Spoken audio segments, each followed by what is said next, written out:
Assalamualaikum warahmatullahi wabarakatuh. Salam sejahtera bagi kita semua. Selamat pagi, siang, sore, dan juga malam kepada yang terhormat Ibu Nuratri Kurniasari, Magister Pendidikan, selaku dosen pengampu mata kuliah pembelajaran IPA di SD, serta rekan-rekanku sekalian yang berbahagia. Perkenalkan, kami dari kelompok 3 dengan saya Tiara Maharani sebagai pemandu presentasi dan juga rekan saya yang pertama adalah Ahmad Fauzan Al-Atsari dengan nomor NIM 215-200112, Radifa Fizri Nur Fuadi dengan nomor NIM 215-2017, Miftakul Koiriyah 215-2019, serta Nisa Khairul Mizan dengan nomor NIM 215-200124. Nah, pada kesempatan kali ini dari kami akan mempresentasikan hasil diskusi kami mengenai teori belajar Ausubel dalam pembelajaran IPA di SD. Nah, untuk yang pertama, kita memahami dulu secara bersama-sama mengenai pengertian teori belajar menurut Ausubel. Nah, Ausubel sendiri ini merupakan seorang ahli psikologi kognitif, yang mana menurut Ausubel, Novak dan juga Hanesian terdapat dua jenis belajar. Yang pertama adalah belajar bermakna dan juga belajar menghafal. Nah, menurut teori ini, seorang peserta didik belajar dengan cara mengaitkan dengan pengertian yang sudah dimiliki oleh peserta didik. Jika pengertian yang dimiliki peserta didik berbeda dengan konsep yang diberikan di kelas, maka informasi baru harus dipelajari melalui belajar menghafal. Dalam proses inilah, informasi baru tidak diasosiasikan dengan konsep yang telah ada di struktur kognitif. Belajar menghafal ini perlu jika seseorang memperoleh informasi baru dalam dunia pengetahuan yang sama sekali tidak berhubungan dengan apa yang telah diketahuinya. Nah, akan tetapi dari belajar bermakna yang sudah disampaikan oleh teori Ausubel tadi, bahwasanya itu adalah mengaitkan informasi baru dengan informasi yang sudah diketahui sebelumnya. Semisal kita mengetahui bahwa daun itu berwarna hijau. Nah, dengan teori Ausubel ini kita jadi tahu bahwasanya daun berwarna hijau tadi dikarenakan zat hijau daun yang mana berfungsi dalam proses fotosintesis. Nah, jadi ini adalah mengaitkan informasi yang sudah kita ketahui mengenai daun hijau tadi dengan beberapa informasi baru yang masih berkaitan dengan daun berwarna hijau tadi. Untuk materi selanjutnya akan disampaikan oleh Saudari Miftakul. Kepada Miftakul dipersilakan. Baik, terima kasih. Selanjutnya saya akan menjelaskan mengenai tahap-tahap penerapan teori Ausubel.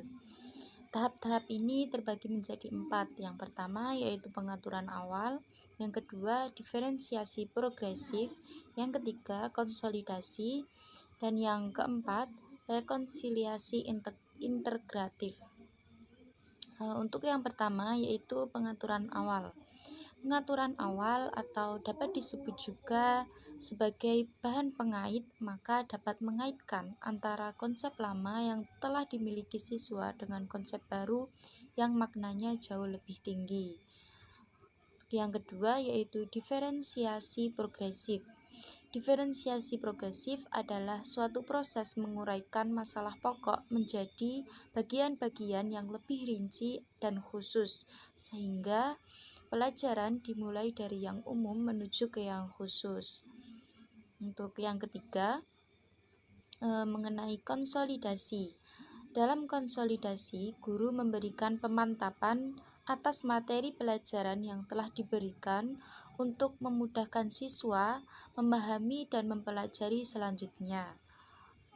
Untuk yang terakhir, yaitu rekonsiliasi integratif. Menurut konsep rekonsiliasi integratif dalam mengajar, konsep-konsep perlu diintegrasikan dan disesuaikan dengan konsep-konsep yang telah dipelajari sebelumnya. Dengan kata lain, guru menunjukkan pada siswa bagaimana konsep dan prinsip tersebut saling berkaitan. Sekian penyampaian materi dari saya. Selanjutnya saya kembalikan ke pemandu presentasi. Baik, terima kasih atas pemaparan materi yang telah disampaikan. Untuk materi selanjutnya akan disampaikan oleh Saudara Ahmad Fauzan Al-Azhari. Kepada Fauzan dipersilakan. Baik, di sini saya akan menyampaikan materi tipe-tipe belajar menurut Ausubel. Di sini ada 4 tipe belajar menurut Ausubel, yaitu yang pertama belajar dengan penemuan yang bermakna, yang kedua belajar dengan penemuan yang tidak bermakna, yang ketiga belajar menerima yang bermakna, dan yang keempat belajar menerima yang tidak bermakna. Materi yang pertama, belajar dengan penemuan yang bermakna, yaitu mengaitkan pengetahuan yang telah dimilikinya dengan materi pelajaran yang dipelajari itu. Atau sebaliknya, siswa terlebih dahulu menemukan pengetahuannya dari apa yang ia pelajari. Kemudian pengetahuan baru tersebut ia kaitkan dengan pengetahuan yang sudah ada.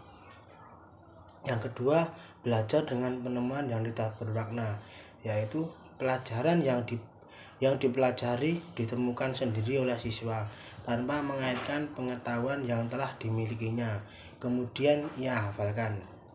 Yang ketiga, belajar menerima yang bermakna, yaitu materi pelajaran yang telah tersusun secara logis disampaikan kepada siswa sampai bentuk akhir. Kemudian pengetahuan yang baru ia peroleh itu dikaitkan dengan pengetahuan lain yang telah dimiliki. Yang keempat, yang terakhir, belajar menerima yang tidak bermakna, yaitu materi pelajaran yang telah tersusun secara logis disampaikan kepada siswa sampai bentuk akhir. Kemudian pengetahuan yang baru ia peroleh itu dihafalkan tanpa mengaitkannya dengan pengetahuan lain yang telah ia miliki. Sekian yang dapat saya sampaikan, saya kembalikan ke pemandu presentasi. Baik, terima kasih atas pemaparan yang telah disampaikan. Untuk materi selanjutnya akan disampaikan oleh Saudara Radifa. Kepada Saudara Radifa dipersilakan. Di sini saya akan menjelaskan prinsip yang perlu diperhatikan untuk menerapkan teori Ausubel. Dalam Ausubel mengemukakan 5 prinsip utama yang harus diperhatikan di dalam proses belajar. Yang pertama, subsumption, yaitu proses penggabungan ide atau pengalaman terhadap pola-pola ide yang telah dimiliki. Ilmu yang dipelajari oleh pelajar dari berbagai bidang akan menjadi struktur kognitif yang boleh diasimilasikan melalui proses subsumption. Kemudian yang kedua, organizer, yaitu usaha mengintegrasikan pengalaman lalu dengan pengalaman baru sehingga menjadi satu kesatuan pengalaman.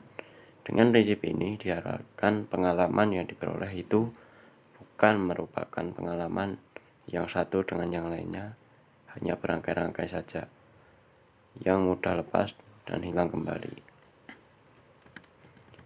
Kemudian yang ketiga,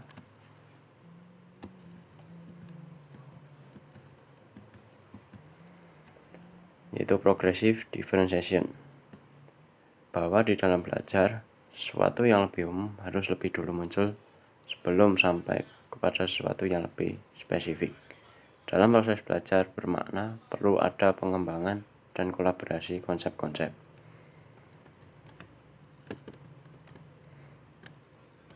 Dan untuk selanjutnya nomor 4, yaitu konsolidasi, yaitu suatu pelajaran yang harus terlebih dahulu dikuasai sebelum melanjutkan pada pelajaran berikutnya.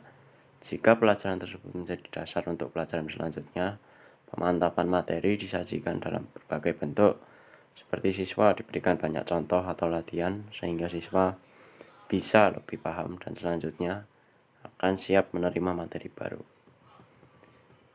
Dan yang terakhir yaitu integrative reconciliation, yaitu bahwa ide atau pelajaran baru yang dipelajari itu harus dihubungkan dengan ide pelajaran yang telah dipelajari lebih dulu. Demikian materi yang dapat saya sampaikan, saya kembalikan ke moderator. Baik, terima kasih atas pemaparan yang telah disampaikan. Untuk materi selanjutnya akan disampaikan oleh Saudari Nisa Khairul Mizan. Kepada Nisa, dipersilakan. Baik, terima kasih. Di sini saya akan memaparkan materi selanjutnya, yaitu ciri-ciri peta konsep Ausubel. Yang pertama yaitu peta konsep ialah suatu cara untuk memperlihatkan konsep-konsep dan proposisi-proposisi dari suatu bidang studi. Jadi dengan membuat peta konsep, siswa dapat melihat bidang studi itu lebih jelas dan mempelajarinya lebih bermakna. Yang kedua yaitu suatu peta konsep merupakan suatu gambar dua dimensi dari suatu bidang studi atau suatu bagian dari bidang studi. Ciri inilah yang memperlihatkan hubungan-hubungan proporsional antar konsep-konsep. Dan yang ketiga yaitu cara menyatakan hubungan antar konsep-konsep. Tidak semua punya bobot yang sama. Ini berarti bahwa ada beberapa konsep yang lebih umum daripada konsep-konsep yang lain. Dan yang keempat yaitu hierarki. Bila dua atau lebih konsep yang digambarkan di bawah suatu konsep yang lebih inklusif, terbentuklah hierarki pada peta konsep itu. Demikian pemaparan materi dari saya. Untuk selanjutnya saya kembalikan ke moderator. Terima kasih. Baik, terima kasih atas pemaparan yang telah disampaikan. Untuk sesi presentasi, saya cukupkan. Selanjutnya kita memasuki sesi kesimpulan.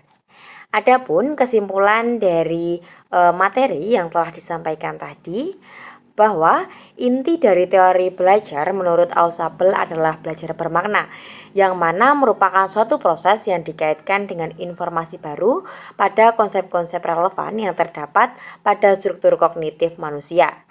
Dalam penerapan di IPA SD, Ausubel membuat peta hierarki konsep-konsep atau tahap-tahap di mana konsep-konsep yang bersifat umum berada di puncak hierarki dan semakin ke bawah maka konsep-konsep atau tahap-tahap diurutkan lebih khusus. Hal tersebut didasarkan pada prinsip atau tahap-tahap yang dikemukakan oleh Ausubel, yaitu yang pertama adalah pengaturan awal, diferensiasi progresif, konsolidasi, rekonsiliasi integratif. Nah, menurut Ausubel dan juga Robinson dalam Slameto ada 4 macam tipe belajar. Yang pertama adalah belajar menerima bermakna, belajar menerima yang tidak bermakna, belajar penemuan bermakna, belajar penemuan yang tidak bermakna. Salah satu dari ciri peta konsep Ausubel adalah dari setiap konsep-konsep yang paling umum terdapat pada puncak konsep, semakin ke bawah konsep-konsep menjadi lebih khusus sampai pada pemberian contoh-contoh.